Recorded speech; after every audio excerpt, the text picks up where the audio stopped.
Today we are going to be discussing about law. Prior to this, everyone should aware of this particular business law. So now we are going to be discussing about awareness of business law. So basically, MBA is a multidisciplinary.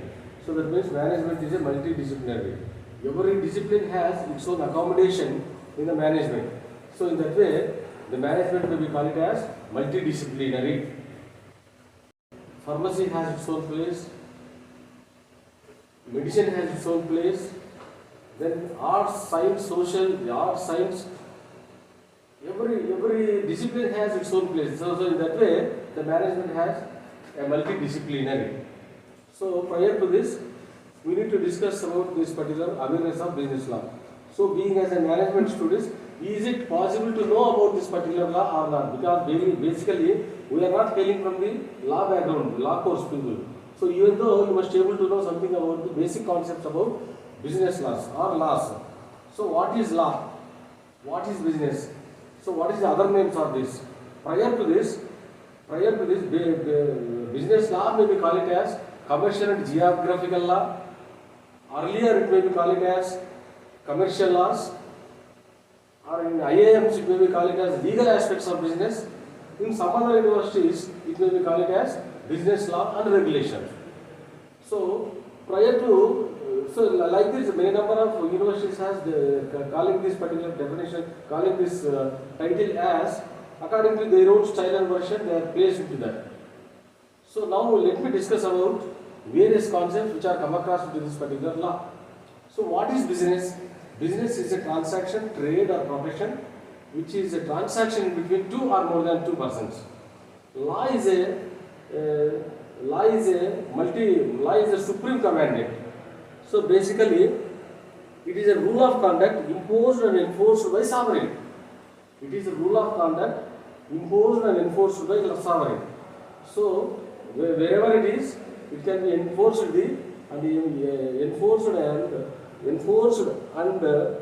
implied the laws. So in such a way, everyone should know about this particular law. So ignorance of law is not excusable in this particular field because every country citizens has their own knowledge about their own country's laws. So in such a way, every citizen of this particular country, of their own country, they know by their own country's laws. Ignorance of law is not excusable. Isn't it? So in that way, every citizen of this particular country should know and aware of the particular country's laws. Suppose it may not be excusable, it may not be exempted, even for a layman, even for a illiterate, even for a worker. So everyone should know about it. So in that way, he may be called as a citizen of the particular country. So it won't leave anyone. So in such a way, every citizen of their own countries should know about their own country's laws. So ignorance of law is not excusable. So prior to this, what is the basic sources of this particular law? Where exactly it has come from? So it has mainly four sources of laws. Number one is British law or England law. So even today, 80 and 90% of the laws are borrowed from English law only or British laws only. So certain things are going on, changing, but majority of the laws are borrowed from British laws or England laws. Even today we are going to be adopting and following that particular laws. So that is the major thing. That is one of the source of business law. The second one is decisions. So whatever the decisions given by the judgment, in the name of judgments by the honorable judges, that are going to be given a precedent to other cases. So that is also one of the source to the law. The third one is decisions taken by either assembly or parliament. So either assembly or parliament are going to be taken decisions that are going to be giving a rule, that are going to be giving an act. So in such way, that are going to be giving a source of that particular law. The last one is traditional law. So whatever the laws which are going on so-called days, olden days, we are following and adopting that particular law. So that is also one of the sources of this particular law. So basically, sources of law is going to be taken as four sources of laws. So that is the thing. So prior to this, many of the students, even jurists, not jurists, many of the those who are having the legal awareness, they are not having the sufficient idea about this particular law. So basically, when you are studying or pursuing this particular course, you may be called it as a student of MBA. So how do you call it as law? So generally, it may call it as business law.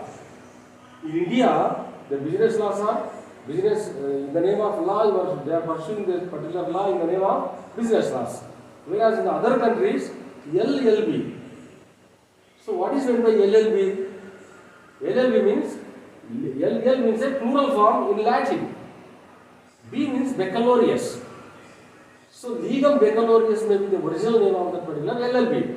In the same way, LL.M is also there. Legum magister. Magister in law.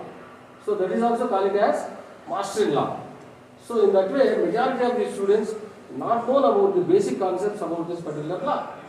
They may after completion of their particular laws, their degrees may be called, their degrees may be mentioned against their name as L.B or L.B, which is wrong concept. Lack of an idea about this particular law, lack of knowledge about that particular law, they are writing this particular way in this law as L.B. Actually, original thing is L.B is the right form. It is a plural form, isn't it? Which is derived from a Latin word. So that's about this. So prior to this, we need to know something about the basic concepts about this particular law. So just now I told you many a time about this, ignorance of law is not excusable. What is the need and essence and importance and significance of knowing about this particular law? Whatever the capacity it is, irrespective of the particular capacity of a particular individual or person, one should know about their own country's laws. Isn't it? Whether he may be a worker, whether he may be an employee of any organization, or he may be an industrialist, or he may be an entrepreneur, or he may be a banker, whatever the capacity of him, one should know about their own particular country's laws. Because the law will give you exact direction to avoidance of their own pitfalls, which is going to be avoidance of the pitfalls, which is going to be given a good path to reach the goal of the organization. So, need of the significance of the know of that particular law is very much essential, irrespective of that individual capacity, whomsoever he may be, one should know about that particular country's laws. So that is the basic concept. We are going to be discussing about the emblem of law. Now we are going to be discussing about the emblem of law. Majority of the citizens may not know about this particular law, emblem of law. So this is the emblem of law. So when you look at that particular picture, one lady has caught hold of a scale with the left hand. With the right hand, she may be caught hold with a good sword, wearing a white dress.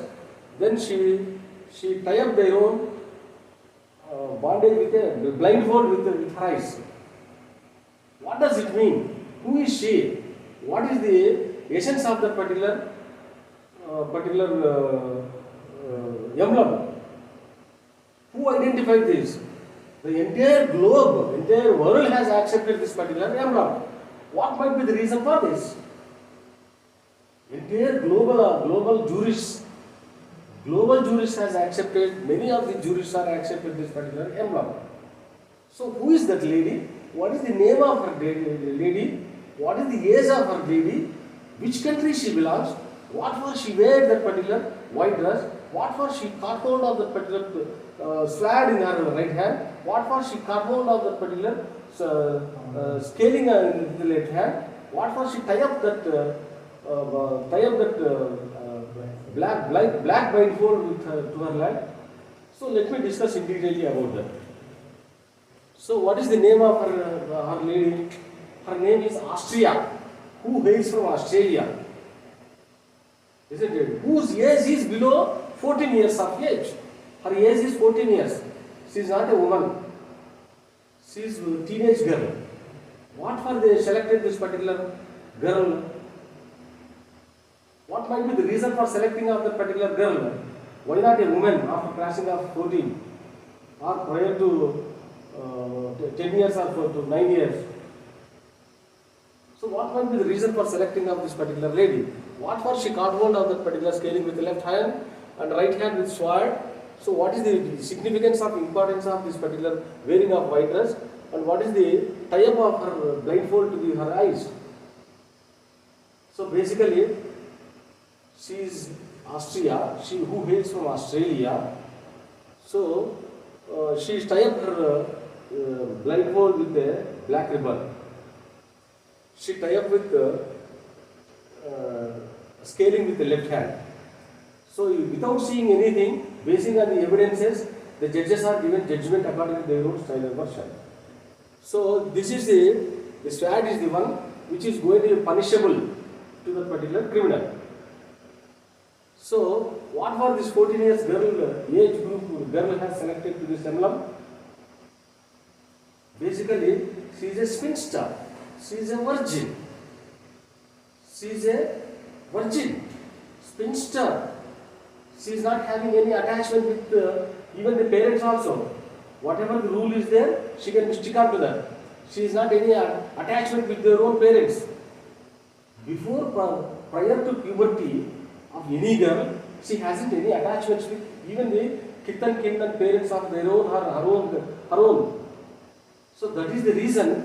So whatever the things which is going on, continuing into that, she will be delivered according to that. So whatever the judgment, whatever the justice is there in front of that, she will be delivered accordingly. She hasn't any attachment. When she gets a puberty, after puberty, she will have a mental maturity. She will have an attachment with her own parents, kith and kin. So that is the reason, prior to puberty, before 14 years, prior to puberty, below 14 years of girl has selected to this particular emblem. Even the worldwide jurists from across the world have accepted this particular globe. So she hasn't any attachment with her own parents. She hasn't any attachment with her own kith and kin. So that is the reason which the emblem has selected. So this toga, that means the white dress has indication for the peace of that particular society. So when she weighed that particular balance of that particular judgment, she hasn't any bias. So in an unbiased manner, she can give deliver judgment towards that. Wherever the judgment is there, she has to be attached to that particular judgment. So that is the reason the emblem has selected across the world. Throughout the world, the judges has accepted this particular emblem. We are going to be discussing about types of law. There are 5 types of laws are there. That are constitutional law, administrative law, then civil law, evidence law, international law, and criminal law. Isn't it? 5 types of laws are there. So when you discuss about this particular constitution, we need to know many number of concepts about this. So even the civil servants also, it is a basic subject. So without constitution, no one can understand it. So let me ask you a few of the questions on this. Who is the drafting committee of that particular chairman? How many members are there? Who is the chairman of that particular committee? Can you give the description about the members of that particular committee? So what criteria they selected the particular membership into that particular Indian constitution? So that is a big debatable one. The second one is regarding constitutional concern. How many articles are there? How many paras are there? How many articles are there basically? Then how many paras are there in constitution? How many articles are there? How many schedules are there? How many parts are there? One should know about that particular thing. It is a GK, general knowledge. It is applicable for all. When you are preparing for a civil service, everyone should know about this particular basic concept about criminal constitutional law. So apart from this, who drafted this particular constitution? On what criteria? How many countries' laws are conglomerated, mixed in this particular Indian constitution? So one should know about, aware of all these things, huh? So that is the reason. What is the period for completion of that particular Indian constitution? One should know about all these concepts in constitutional law. So regarding criminal law is concerned, criminal is always know about the crime and punishment. So whatever the crime is, it is going, whatever the punishment is going to be according to that. Then evidence is concerned, whatever the evidence is available to that, the court has no eyes, it has only ears. So basing on the evidences, the judges are going to be awarded. The judges are going to be awarded the judgment. So delivering the judgments by the honorable judges are again that is three types. That is, what is that? The delivering of the judgments are differ from one to another. So basically, they will take up these three aspects. What are that? The first one is status of mind. So criminals' status of mind is going to be covered, going to be studied by a judgment. Whether at the time of offence of that particular crime, the criminal has what type of status he has. Status of mind will be studied by a judgment. Whether he may be conscious or subconscious or unconscious, on what context the criminal has conducted that particular offence. So, basing on that, the judgments are going to be delivered on this particular issue. So, majority of the judgments, majority of the judges are given their own award or judgments on their own, these three kinds, status of mind only. So, basing on that, the judgments are going to be awarded by the honorable judges. So, in that way, the status of mind, one should know about the status of mind being as a judge. So, after completion of this, we should be able to know something about the contract. So, what is contract? Contract is an agreement in between two or more than two parties, isn't it? So, in a contract, two parties or more than two parties are there. The word contract has derived from contractum, which is a Latin word. So, prior to know about this particular contract, what is the definition of that particular contract? Section 2H of Indian Contract Act 1872. What it states about this? The contract is an agreement which is enforceable by law. So that way we call it as contract. So when it is going to become a valid contract, when you are going to be fulfilled about this particular essential elements of this, then it is going to become a valid contract. The first and foremost one is agreement. In an agreement, offer and acceptance is there. One should give an offer, other party is going to be given acceptance. Then the agreement is going to be come together. Then the agreement is going to be valid. So ignorance, here we should be able to know something about the agreement. Here, the main concept of this particular agreement is one proverb is there. Consensus ad idem. What does it mean? Identity of the minds of the parties in a contract are one and the same. Identity of the minds of the parties are one and the same. Those who are participating into that particular agreement or contract, their mindset, parties' mindset should be one and the same. It should not be deviated from one to another. So whatever the contents which they are going to be agreementing or contracting, their terms and conditions should be known by both of these two parties. Then it is going to be valid in the eye of law. That is one. The second one is intention to create legal relationship. Here, whomsoever involved into that particular contract, their intention is having a creation of a legal relationship. That means the legal bondage, a vinculum juris may be existed in between the parties. So without having the legal relationship, intention to create legal relationship, that is going to be not valid in the eye of law. The third one is free consent of the parties. Whomsoever involved into that particular contract, their parties should be participated in a free sense. There may not be coercion. There should not be undue influence. There will not be any force from any side. Isn't it? So, freely, voluntarily, they themselves involved into that particular contract, then it is going to become a valid contract. Then it is going to become a valid in the eye of law. Then the next one is contractual capacity. So, whomsoever involved into that particular contract, their contractual capacity should be fair. So, he should not be a minor, he should not be an idiot, he should not be a lunatic, he should not be a unsound mind. So, he should be always sound mind, he should be capable to receive anything about the contents of that particular contract. So, capacity of the contract also one of the major ingredients or element in this particular contract. Then the next one is lawful object. Whatever the contract it is, the object of that particular contract should be legalized. It should not be immoralized. It should not be an unlawful thing. So it should not involve many things. It should not deviate any other aspect. The object of the particular contract should be always moral, ethical, and which should be yield result to the society. Good result to the society. Then the next one is lawful consideration. It may be called it as vinculum juris. It may be called it as consideration means pratiphalam. In the name of consideration, one should act. Isn't it? So here, without consideration may not be valid in the eye of law.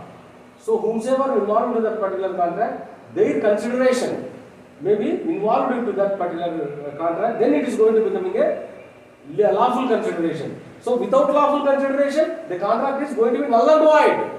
So it may not be valid in the eye of law. So it is like a bare body. Can you catch hold of? Can you see the bare body of a particular person? Certainly not. Because it is also like that. Without consideration, no contract should be existed into this world. So whomsoever involved in that particular contract, their consideration may be played a vital role. Then the next one is certainty of terms. What does it mean? Whomsoever involved into that particular contract, the party should be crystal clearly mentioned about that particular certainty of the terms. The terms and words are very crystal clear. It should not be deviate one to another.